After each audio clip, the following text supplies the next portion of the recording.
G'day, welcome to Waly's Weekend Rat Walk. It's not a good title, is it? Alliteration always attracts anger. Oh my god, Wally, stop it. So the Australian Formula 1 Grand Prix ended, well, a couple of days ago now. I've been a bit busy, but there's something I've been meaning to do this year. It was get into making a few of these review videos about the races. I've been following Formula 1 for many years, been to many races here when it was at the GOAT track here in Adelaide. And I mean the GOAT track, not the GOAT track. I don't have a ladder to climb up. I don't have a mohawk. Although, yeah, my hair could be worse. Nor do I have a posh, smarmy British accent to accentuate my videos. So I thought, do you know what? We're going to come for a walk, we're going to have a bit of a yarn. So let's start at the top. Start with the McLaren boys. That McLaren is rapid. And I mean very rapid. So I think, unless it is solely on that alleged flexi wing that's causing that speed in that car, it's going to be tough to beat. Both of those boys are good drivers. Lando drove a great race, deserved winner in the end. I was about to say neither have put a wheel wrong, but they both put four wheels wrong, didn't they? Lando recovered a bit better. Great drive from Oscar. Good to see that he's keeping up in the dirty air and that sort of stuff, and didn't seem to cook his tyres. I mean, it was in the wet, and I did think Oscar had the edge last year on Lando in the wet. Hopefully things can continue like that for my Aussie boy Oscar, and that overtake on Lewis at the end, just a beautiful. We'll go to Red Bull. Max is Max, what can I say? Say what you like about Max, and wouldn't call myself a Max fan, but the boy can drive. You can't argue with that. When that boy gives it some clog, the car goes, no matter what the car is, it seems. And it really doesn't, I mean, it obviously does bother him, but it really doesn't seem to affect him overly that the car isn't there. We'll talk about Lawson later in another little segment I've got planned. But yeah, really good drive for Max. Wouldn't expect otherwise. The man's a multiple world champion. Got racing in his blood, quite literally, and I expect him to be a thorn in McLaren's side for the rest of the year. Alright, Mercedes. What have we got to say about the Silver Arrows? Well, we'll talk about George. Again, another segment. We'll talk about young Andrea Kimi in there. But good solid drive from George. Pretty much what you'd expect from someone who's running a car that's obviously not quite on the pace of the orange bullets out front. But drove a really tidy race, did really well, and so I expect to see a couple of race wins from King George this year. Otherwise he'll find himself in one of these other segments. Kookaburra there somewhere, laughing at me. Cheeky motherfucker. Ferrari, well. We'll talk about the individual drives, we'll worry about the Ferrari team later. I think Charles did too much wrong in that race. He's quick Leclerc, I rate him. I reckon he's really good. He's done the double junior thing like George and Oscar did. And Bortoletto as well. So I really don't. It's just whether the people in the red suits can get their shit together, isn't it? Lewis, as our friend who does the comedy reviews calls him, hashtag blessed. He would have wanted a better debut than that. Saw another YouTube video. Ladder Man. That's who that one was from. Saw another YouTube video from him. And he was kind of saying that the Ferrari could have done more to integrate him. I think there's a bit of both ways to be had there. Bit of the whole K1 thing. I saw both sides of that. I saw Ferrari trying to do their best to make sure Lewis did know what he was doing. But on the other side of it, from Lewis's point of view, they've all heard Lewis tell Bono to be quiet for years. And this is not a rookie they've got in the car, you know. It's Lewis Hamilton. Some would say he's the GOAT. I wouldn't quite say he's the GOAT, but you can't deny, I'm no Lewis fan, but you can't deny the man can drive. The jury's out on whether he's Danny Ricked himself by going here and getting out of that car, because that Mercedes looks really good this year. Has he given away a potential championship? But as soon as Toto started paddling the Kimi boat, I think it was always Lewis's days that Mercedes that were numbered, not George's, purely for longevity reasons. Look, time will tell whether he's Ricardo'd himself or not there. I kind of hope he hasn't. Fernando's longevity just shows you that, I mean, if you can drive a car, you can drive a car. The other reason to think it might be a Ricardoing, my hair's terrible, good lord, I need to start wearing a hat.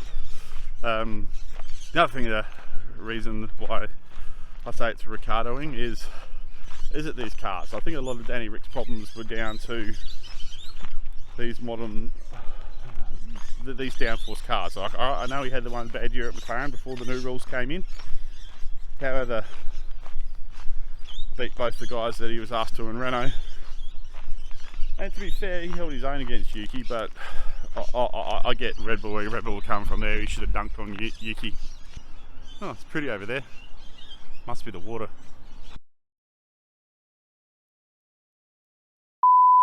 So who else do I want to talk about before I get to my specialised segments? Shout out to Nico, because he always seems to get some sort of pace out of whatever shitbox he's driving. Really good points finish, and is for his team leading the Ferrari Championship at the moment, which is quite funny.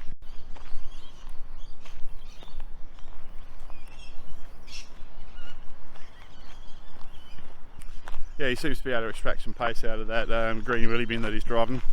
Speaking of green wheelie bins, the Aston Martin, I mean, what's gone wrong with Aston Martin? They've had a couple of quickish years when it was the pink Mercedes and Checo got them that win. And a good half a season, 2 seasons ago, before they lost their way. I can't help but think there's some stroll issues going on there. So Fernando did alright until he didn't. I mean, hard to blame any of those guys in those conditions that dropped the car. And when the old man of the grid does it, hopefully some of the younger fellas felt better.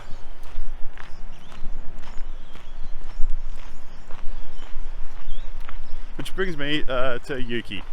Well, Yuki. What can I say? I just can't come out straight and say it now. On merit, he should be in that Red Bull. The experienced set of hands, knows what he's doing, and has beat the last 2 drivers pitted against him, both inverted commas more rated or more highly fancied. I think it's I just feel sorry for him.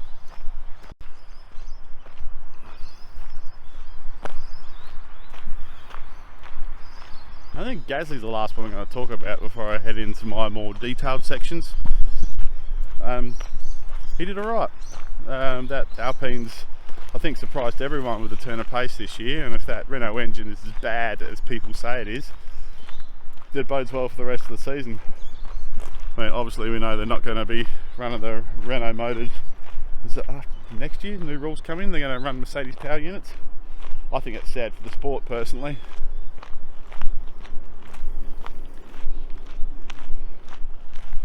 But it's very Renault, isn't it? They're been all or nothing. I mean, they were innovators in the start of the turbo era in the 70s.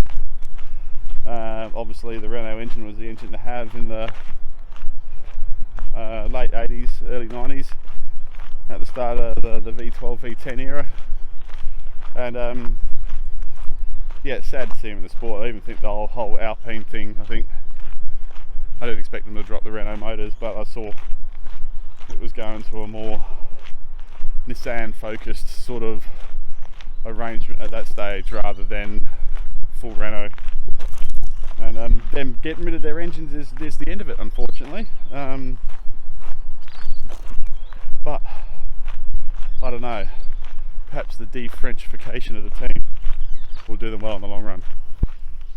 Right, now onto the business end of this for me. We're going to do two sections here. We're going to do rookie watch first. So rookie watch. First off, I'm not counting Liam Lawson in the rookie watch. I know technically he's a rookie, it's his first season. Just spare me your semantics, people. Spare them me. I'm not having a bar of it. The man's had almost a full season in Formula 1 over 2 years. I think he should have done better this weekend, but so we're not going to talk to him about it in the rookies though, we'll talk about him in a minute. So, Andrea Kimi Antonelli. Well,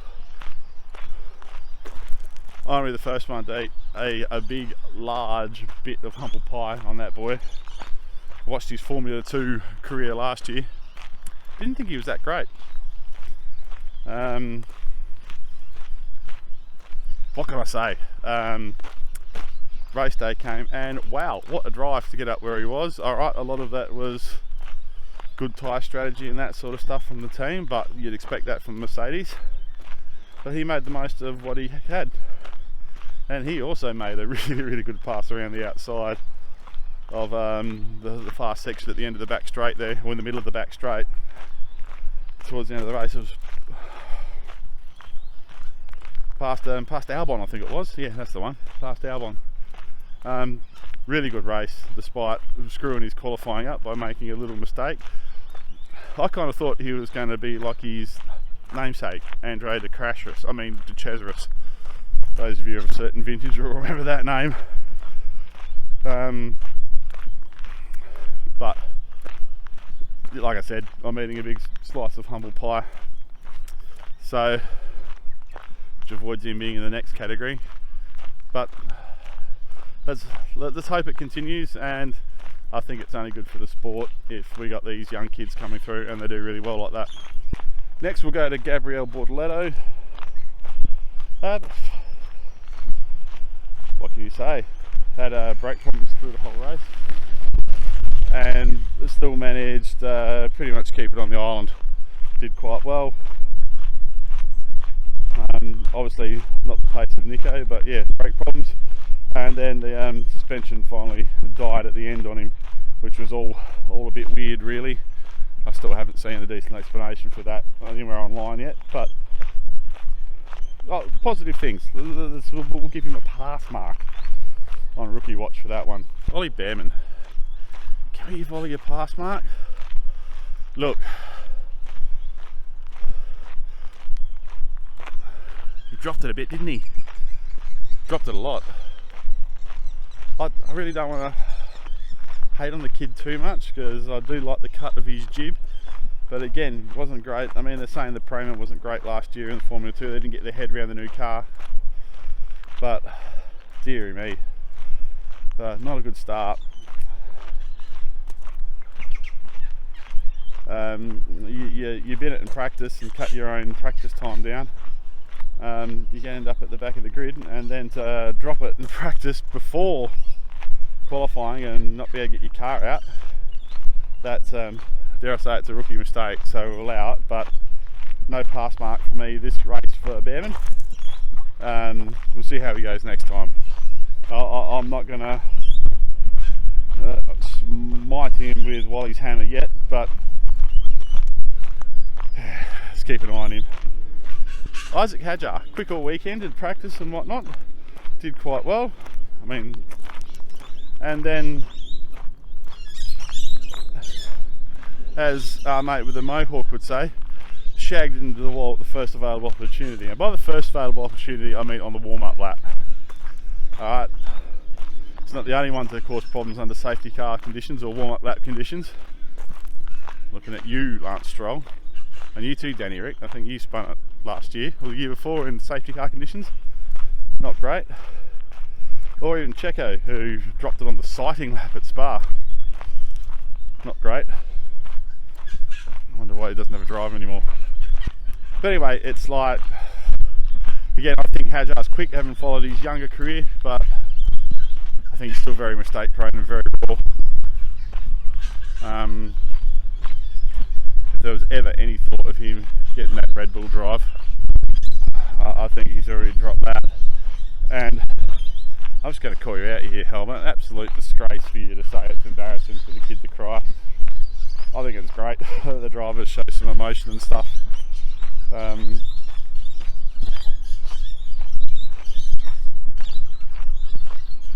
Yeah, that's all I'm going to say without being disparaging about Helmut Marko any more than I already am for not hiring Yuki for the Red Bull drive. Oh look, there's a ton of roos here. So what a better spot than here to talk about Jack Doolan. Thought he was quite good in practice. Thought that he was going to go alright in qualifying, and would have gone alright in qualifying if it wasn't for the yellow flag that slowed him down. And yeah, and then he unfortunately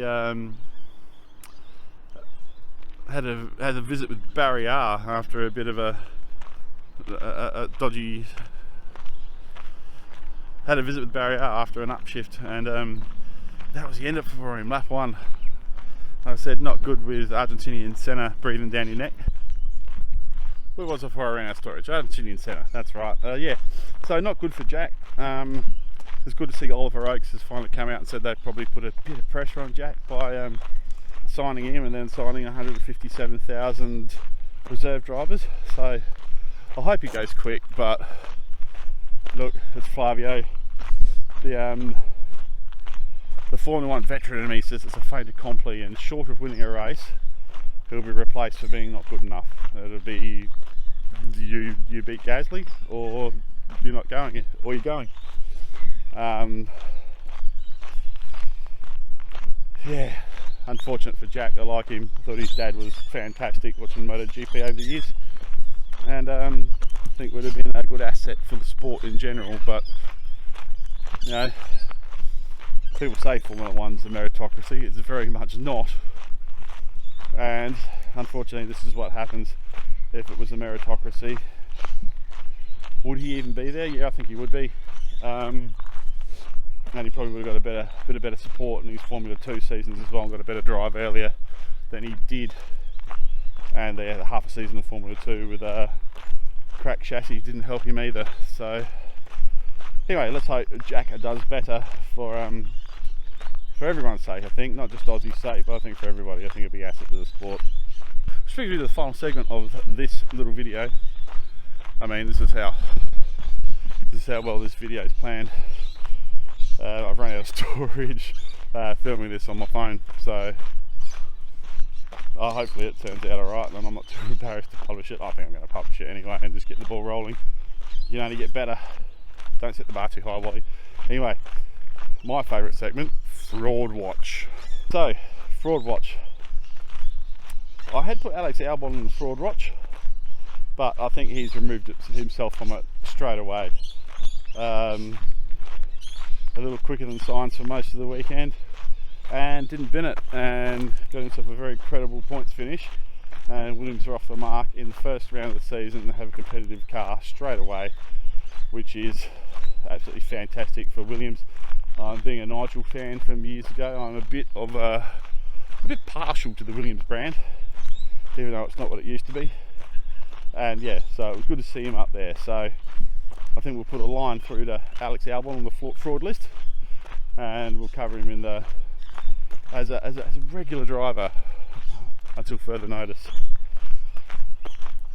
Fraud number 2, Lance Stroll. Dear me, Lance Stroll. Well, it's wet weather, and if we've seen anything about Lance, don't know what it is about the wet weather, but it seems to drive pretty well on it. So it was a good finish. He beat Fernando.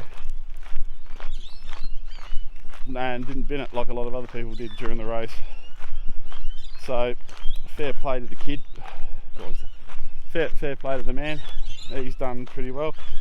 And RPM's tweet. Pretty funny. Hope that jam tastes good, brother. Fraud number 3. Ferrari. Like I said, must be the water, yeah. What are they doing there at Ferrari? I mean, people have accused Alpine for years of being too French. Ferrari, too bloody Italian. I mean, Ferrari strategy is about as reliable as an old school Alpha. You know, it's when it works, it's glorious. But every time you get in the car, you're worried it's not going to start. I think that's very much where Ferrari are with their strategy.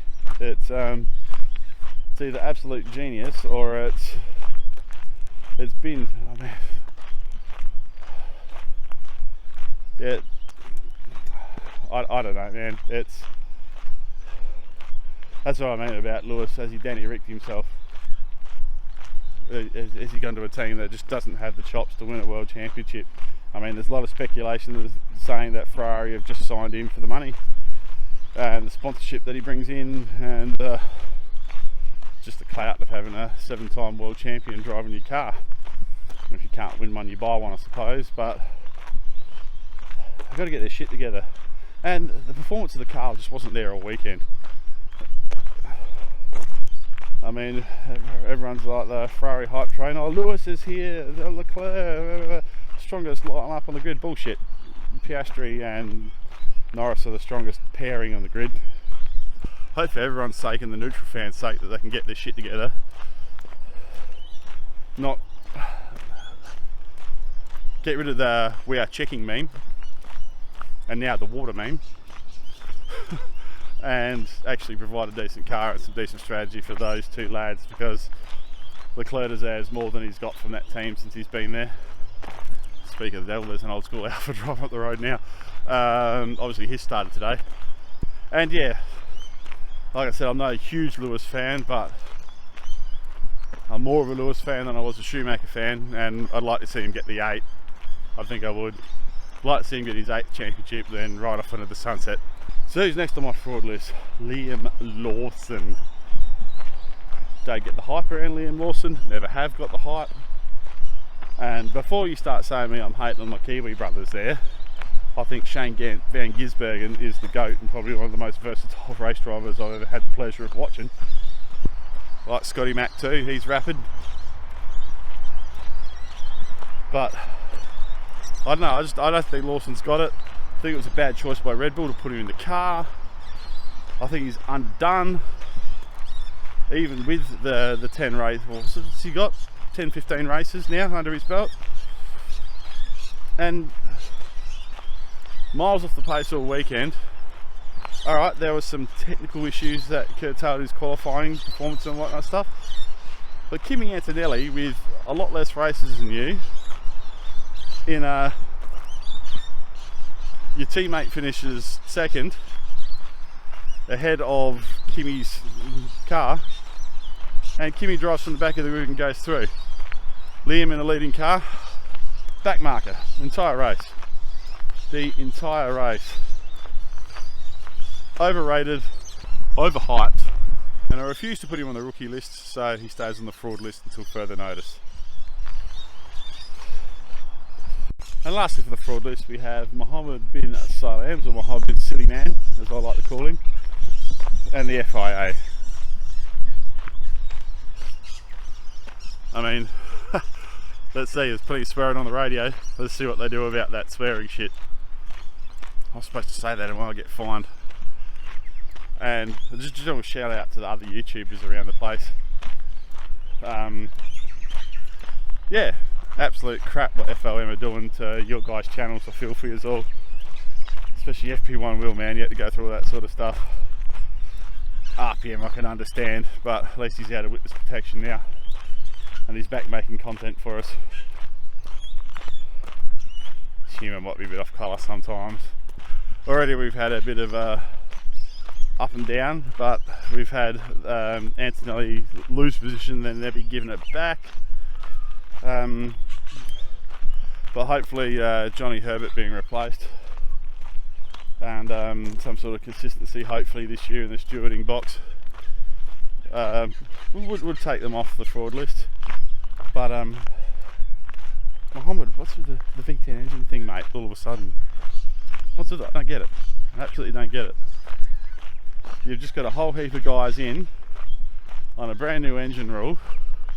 On top of that, we've only just got a new Formula competitive and have 4 teams legitimately, if Ferrari get their shit together, 4 teams at the front of the grid looking like they could win races this year at the start of the season.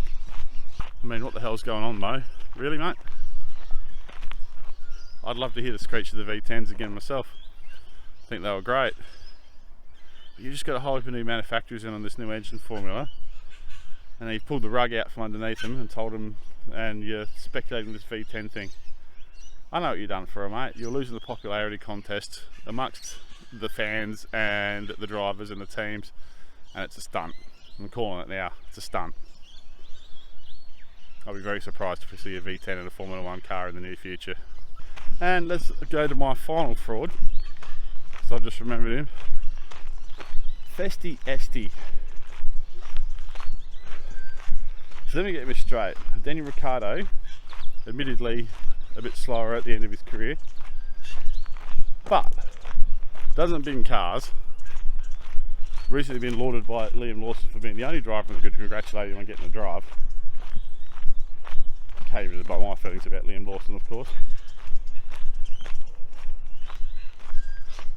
Worked really well for the team in Red Bull and worked his arse off. And let's face it, most of us think that he was promised that Red Bull drive at the end of Spa when he was running away like he just won the freaking lottery after talking to old mate bloody Christian Hornbag, only for Hornbag to do the bait and switch on him. I mean, I think that was more to do with Checo's money than anything else, or the FIA intervening, but again, call me a conspiracy theorist if you like. It's Formula 1. There's no conspiracies in the Formula 1. Only shit that happens. Anyway, Ocon, yeah, a bit crap. Alright, the Haas was crap. Again, don't rate him. Don't get where the hype is with him. Always causes trouble with his teammates. And I think he's if I was Ayo Komatsu, he would have been the last person I would have paired with a potential young and up and coming star in Ollie Behrman.